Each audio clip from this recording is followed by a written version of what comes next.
So I'm here to do a famous climb, Llyn Padarn. Starts just behind me. I think what makes it unique is it goes to almost 600 meters from almost sea level. There's gates and stuff, it's going to be hard, but I've never done it, so here we go.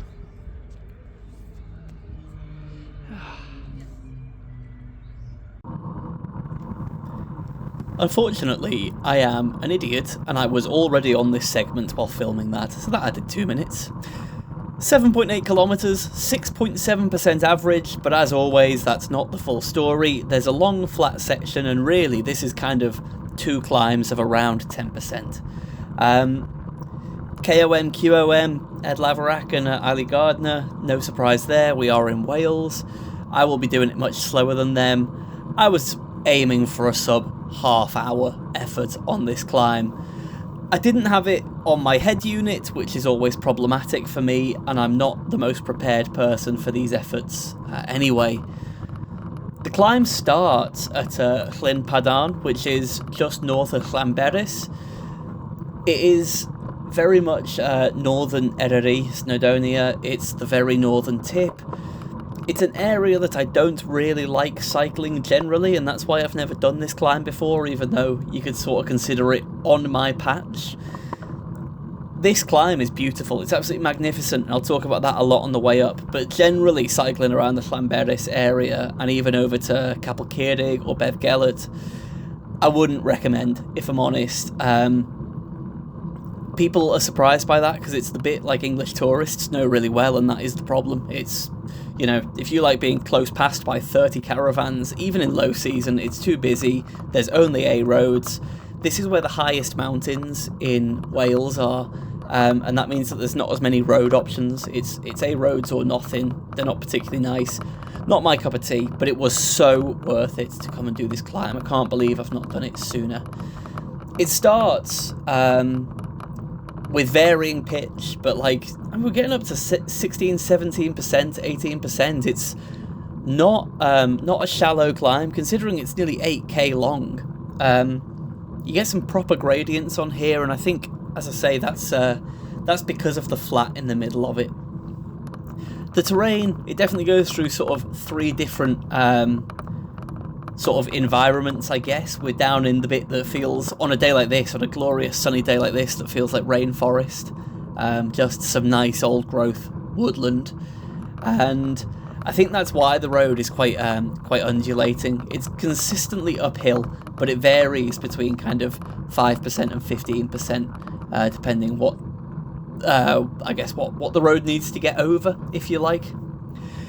If you can hear beneath my voiceover soundtrack, I thought I had a knackered headset bearing while doing this ride.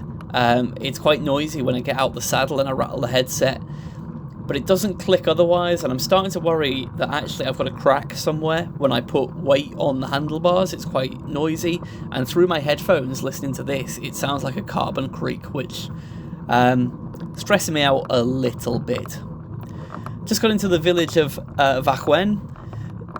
I say village, like, you know, it's a few houses, beautiful houses, lovely location, but it's not got any amenities or anything. The nearest place it really is Llanberis.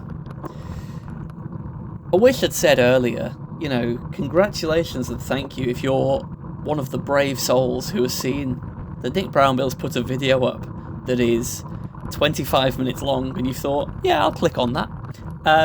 I'm sure there's about 5 of you, but thank you very much. This video is just the hill, Electric Mountain. I'm going to do another video about this ride, so I'm not going to talk about it in this at all, for fear of repeating myself. So I'm not going to talk about the ride at all, just this climb, really, during this. I hope that's okay. There's so much character on this bit of the road. This is the sort of road that I love cycling. It's twisty, turny, it's steep, it's shallow. There's houses, there's loads of nice nature, plant life, etc. It's a very, very rough terrain to ride. Obviously the top layer of the tarmac has degraded, and quite often that's worse than like riding a gravel road, in my opinion. On gravel you can almost pick your line. On this, everything is degraded hardcore, so it's really rough.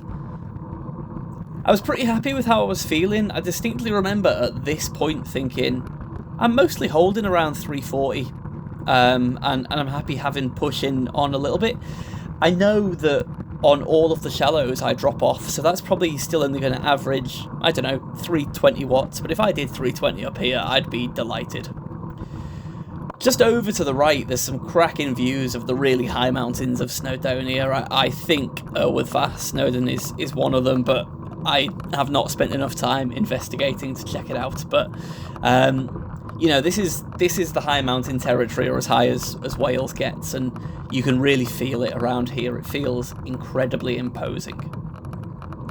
This road exists. Well, this particular road goes up to a main road, but the final part of this climb exists for service to a hydroelectric dam, a bit like Llyn. So you'll see later that it's got a fair few things in common. But at the moment, this is just a way up to Norwig, which is where there was a big quarry. There's huge amount of slate mining in this area historically, so a lot of villages are built around slate quarries, and that's what the history around here is. I won't go into that, but it's fascinating, and a deep, rich culture, really. Neither of my cameras are high enough for you to see over the wall, where you can see down to Llyn Padarn and Llanberis, the two lakes down here, and the village of Llanberis. Lovely place, but for those of you who know the Lake District, it's like Bowness on Windermere. There's nothing authentic about it anymore, I don't think. It is aimed at tourists. It was actually really lovely to be there on a day like this. I'm not shitting on places that are aimed at tourists. That's important and nice, and it's a beautiful place to visit.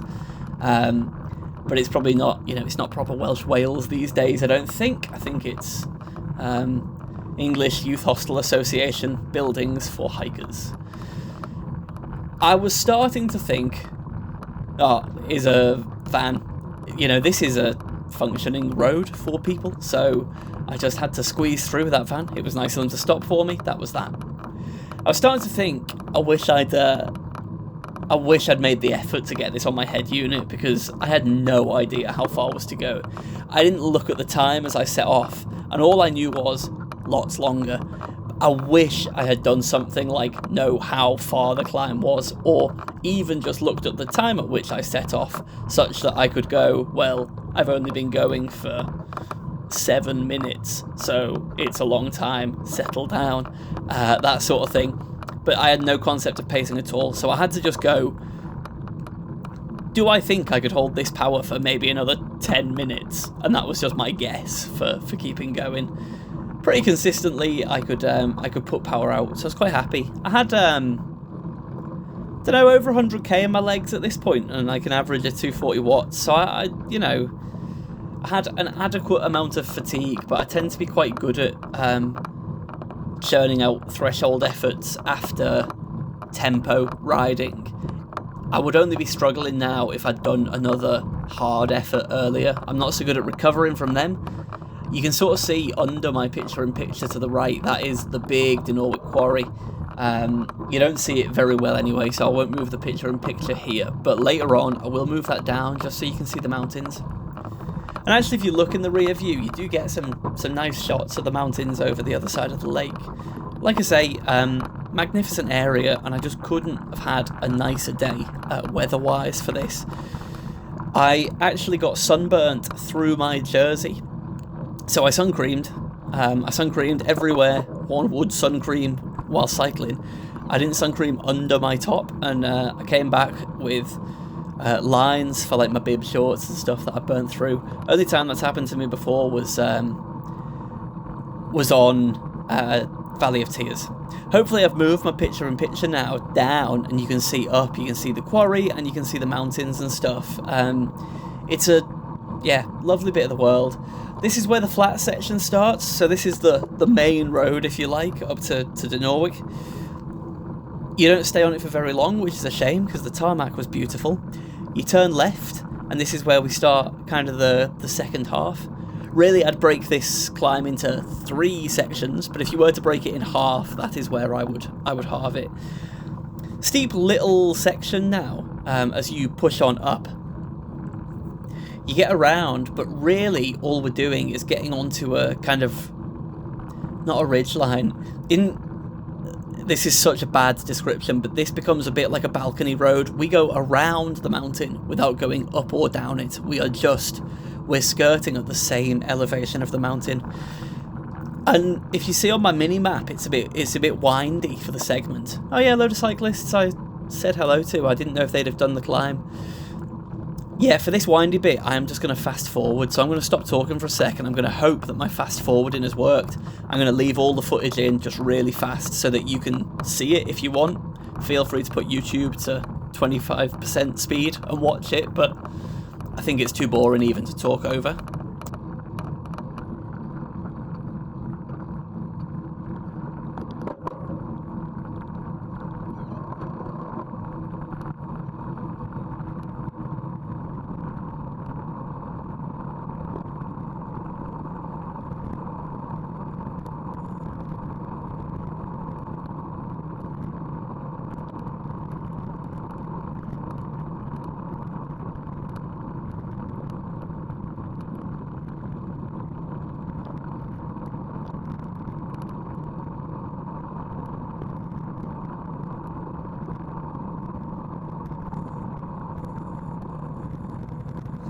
By the magic of video editing, we've completed that very dull section.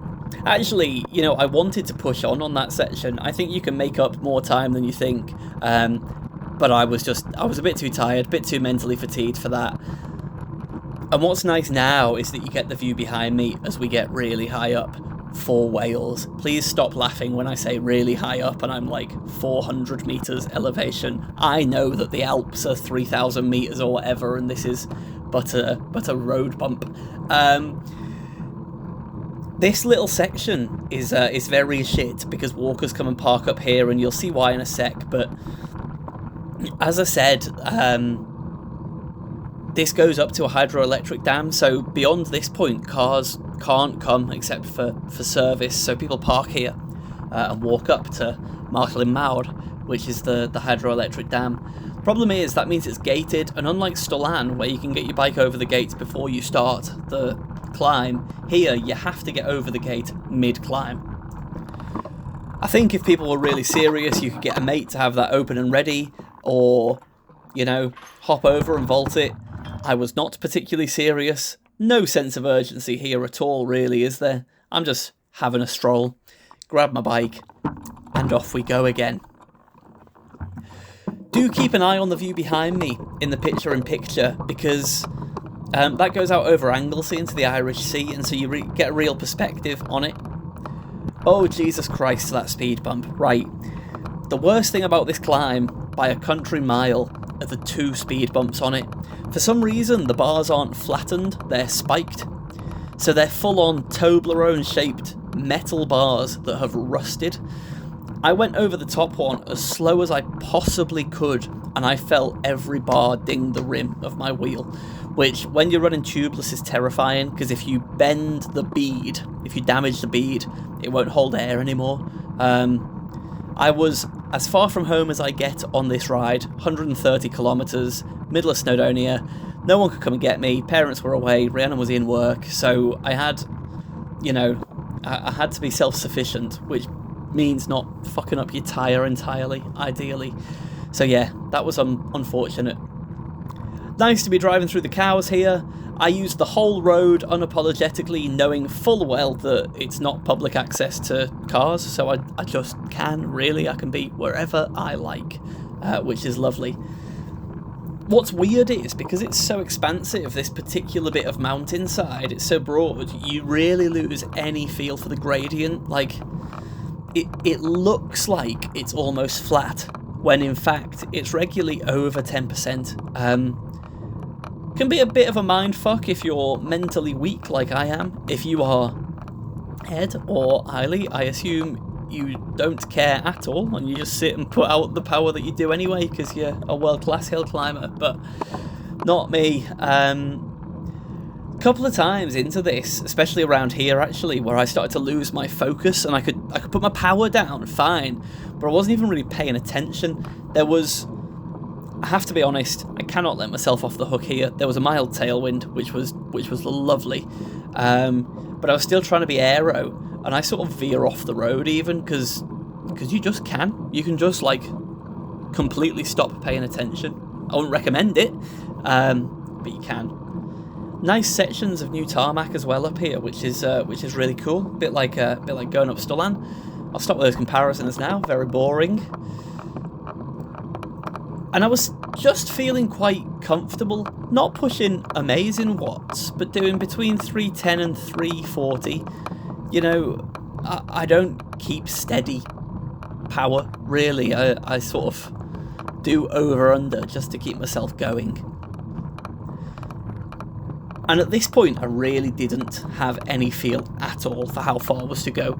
In my head the gate was near the top, and that's just not true. This is really like anywhere else, this section from the gate to the top would be a whole big climb to worth coming to do in and of itself. So maybe that played to my strengths a little bit, because it tricked me into just pushing on really, and you know, you got no idea where it is. The climb might be, the finish might be just around this corner, so just keep your power up. I really, I was a bit blown away by the view, which won't come out too well on these cameras, but at the top, hopefully we'll see that a little bit better. I don't think I've ever done a half-hour effort this far into a ride, you know, at any point really. My power up it I was really happy with. It wasn't super remarkable. I think it came out about 4.8 watts per kilo at the moment for half an hour, which is decent. I did filled up both my bottles at the bottom like an absolute donkey, so I was carrying a bonus, you know, 2 kilos up here, but that's fine. That, you know, I wasn't aiming for anything particularly remarkable. So somewhere up here there's actually there's a right turn. It might be quite a while yet, but it goes to another lake as well. So there's 2 hydroelectric lakes. I think the hydroelectric is supposed to be in reservoirs, but you can see one from the other, and if you take the right turn it actually goes to the lower one. Hopefully that's coming into my rear view any second now. And it's a really just scenic bit of the world. It's beautiful. It was nice doing this on a Wednesday, just flexing a day of work, because it meant that it was less busy. I suspect in high season this will be pretty busy with walkers, but I'm here at, I think it was 11:30 in the morning, which is just the perfect time to be here riding. Yeah, so there's some weird bollards that you sort of avoid there. I don't know what they get put up for. But the surface, magnificent actually, isn't it? It's really just one thing to not have to think about around here, which is quite delightful. Now I think this cattle grid, sorry, I know this isn't Nick Brownbill rates cattle grids, but I think this cattle grid wasn't as bad. They were flat topped, which is nice.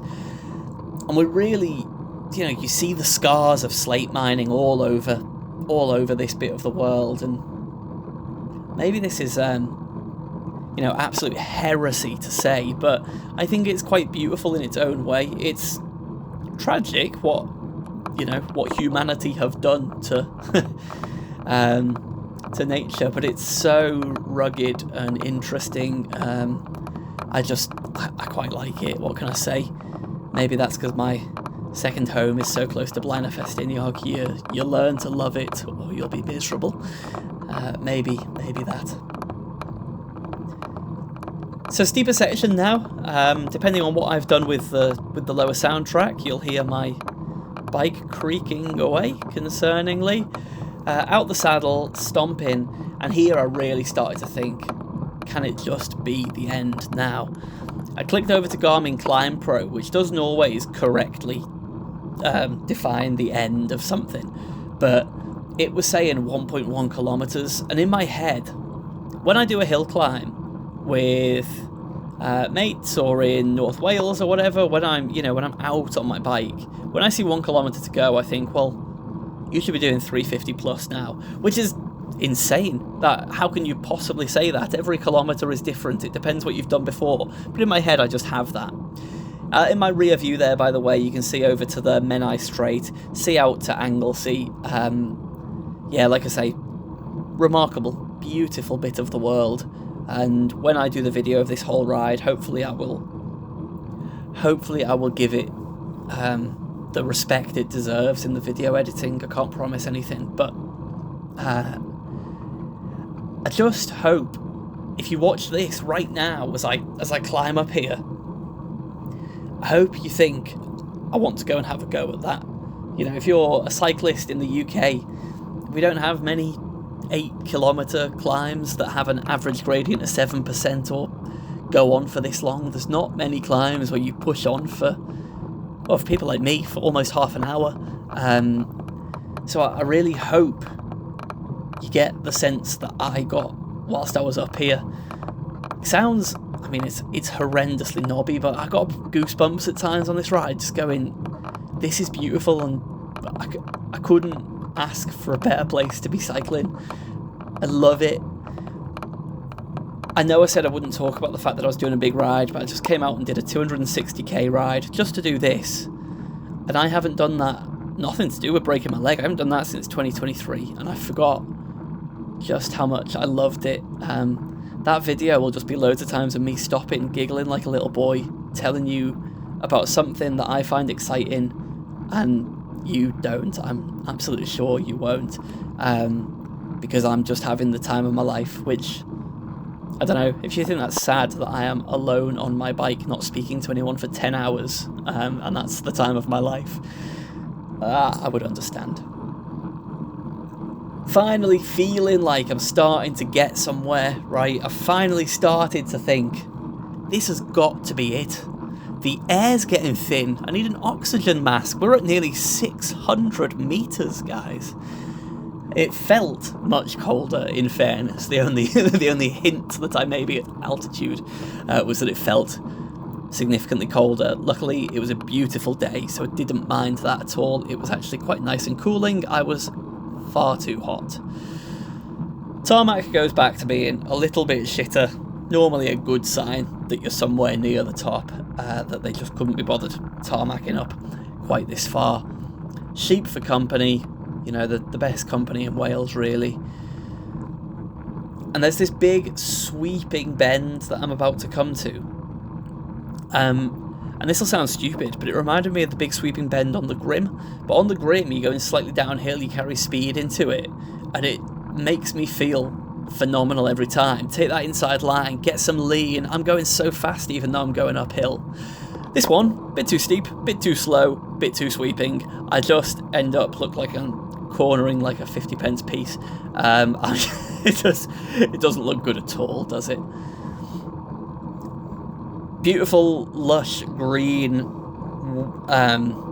landscape again after the first half of May was drought here. Luckily we've had loads of rain, so it looks really nice. And now I really believe the top is just around the corner here, so I start pushing on. I'm going to be bitterly disappointed when I get there. Spoiler alert. I'm afraid I am going to be bitterly disappointed. I'm not completely sure how I'm going to time putting the flashover picture of how long it took me and what my effort was like. Oh, nearly rode into a ditch there, clearly losing it. So I'll just tell you now. I did 312 watts average for the segment, but that includes starting too late and, you know, getting off with my bike and stuff. I think the average is closer to 318 when I remove all of the silly bits of me. This is the cattle grid that nearly ruined my bike. It is evil. And I'm, I think, 38th of all time on Strava, which, considering there's 2 minutes of me standing still at the bottom, is quite good, but I'm so far away from the top people on here. You know, like, I wouldn't even expect to be in competition. I could potentially have a go at getting better if I did things like actually rode from the beginning of the segment, and maybe had a mate open the gate, for example. I could probably get a better time, but there's no way I'd be trouble in top 10 no matter what. I loved this. Beautiful hill. All I can say is, come and do it. If you're anywhere near North Wales, come and do it. It's an experience. Look at that view behind me at the end. Come and do it. Thank you for watching if you made it this far. Christ knows how. I don't know how I've spoken for this long. It must be boring as anything. Cool. Thank you very much for watching, guys. And I'll see you when I release the video of this ride.